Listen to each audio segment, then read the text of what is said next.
بسم اللہ الرحمن الرحیم۔ السلام علیکم ورحمۃ اللہ وبرکاتہ۔ نالج آف اسلام چینل میں خوش آمدید۔ محترم و مکرم مرد حضرات و خواتین، امید ہے کہ آپ لوگ خیریت سے ہوں گے۔ آج ہم اپنے اس ویڈیو میں اللہ کے نبی حضرت داؤد علیہ الصلاۃ والسلام اور ملک الموت حضرت اسرائیل علیہ الصلاۃ والسلام کی ملاقات کا ایک عجیب واقعہ ذکر کریں گے۔ امام جلال الدین سیوطی رحمۃ اللہ علیہ نے اپنی کتاب شرح الصدور میں، اور امام احمد بن حنبل رحمۃ اللہ علیہ نے اپنی کتاب مسند احمد میں اس حدیث مبارکہ کو ذکر کیا ہے۔ حضرت ابو ہریرہ رضی اللہ عنہ سے روایت ہے کہ رسول اللہ صلی اللہ علیہ وسلم نے فرمایا، اللہ کے نبی حضرت داؤد علیہ السلام بہت ہی غیرت مند انسان تھے۔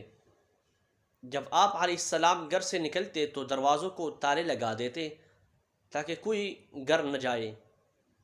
ایک دن واپس تشریف لائے تو دیکھا کہ گھر میں ایک شخص کھڑا ہے۔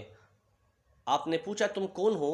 اس نے کہا، میں وہ ہوں جو بادشاہوں سے نہیں ڈرتا، کوئی میرے لیے حجاب نہیں بن سکتا، کوئی میرے لیے رکاوٹ نہیں بن سکتا۔ اللہ کے نبی حضرت داؤد علیہ السلام نے فرمایا، بخدا یعنی اللہ کی قسم، تم ملک الموت یعنی موت دینے والا فرشتہ معلوم ہوتے ہو، میں تمہیں خوش آمدید کہتا ہوں۔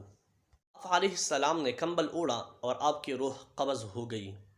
اس حدیث پاک سے یہ معلوم ہوا کہ اللہ تبارک و تعالی کے انبیاء و اولیاء موت سے کبھی نہیں ڈرتے اور وہ ہر وقت موت کے لیے تیار رہتے ہیں۔